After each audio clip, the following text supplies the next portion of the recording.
But if, I want to talk a little bit about Vietnam, right? Like Hmm. I've never been there before, as I think I Hmm. said. How is it in terms of development? Because people say Hong Kong's kind of behind, Singapore is kind of up and coming. They're doing more interesting tech. How about Vietnam? How are they doing? Seems like they're kind of having a little bit of a kind of a Silicon Valley or tech explosion right now. No? So in terms in tech space, I think yeah, it's Vietnam is Mm. exploding, especially Ho Chi Minh. I'm not sure about Hanoi, but Ho Chi Minh is really more tech Okay. hubs. And again, it's really good here because it's very cheap, so you can launch startup very easily. I'm not sure about incorporation process, but I think if you go through some accelerator, it's much easier. I have a couple conferences here as well. So yeah, tech space it's pretty good. Again, you have Grab here as well. You have for e-commerce Lazada, you have Tiki. So it's massive. It's kind of Amazon alternative, right? But for Vietnam. So yeah, it's they're doing great stuff. Um, I'm not sure they're up to, let's say Silicon Valley level in terms of UI UX, but again, this is what I learned Hmm. living in Asia for so long, that Asians, UI UX is very different from Western UI UX. I think it's pretty much whole user experience is driven by China, because whenever you can actually see, compare like e-commerce apps, mostly in Asia will look similar as Alibaba ones. And when you are in Hmm. China, dealing with many different apps, pretty much UX is almost the same. It's just different colors. UI is almost the same.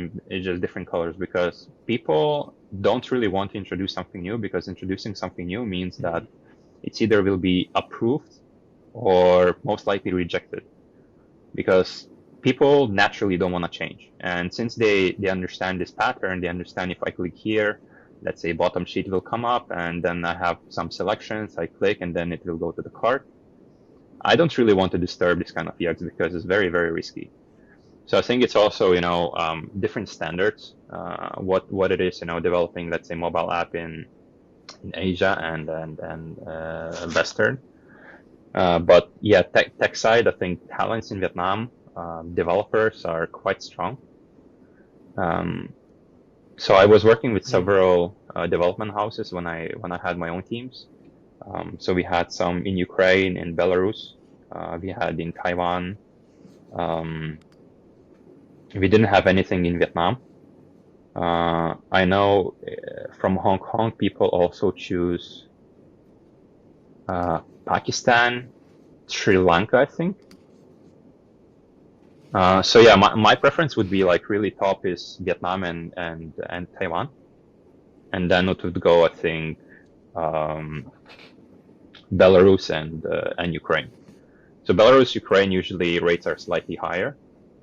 Um, for Taiwan, Vietnam it would be slightly less, but you really play, with I think with creativity, because in Asia, usually developers' creativity level is lower than Western.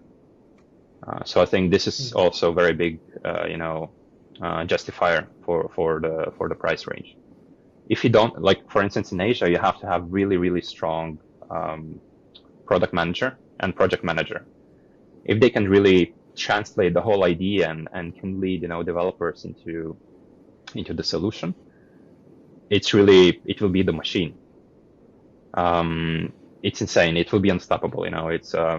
It's dream team. But in Western world, it won't work. In Western world, you have to give flexibility, because developers will like to brainstorm, will like to bring their own ideas. They won't agree with everything what you're saying. So it's also management style completely differs. But when you understand this whole Hmm. workflow, I think you can work with both of them. So yeah, since I'm Western, even till this day for me, it's slightly hard, to work with.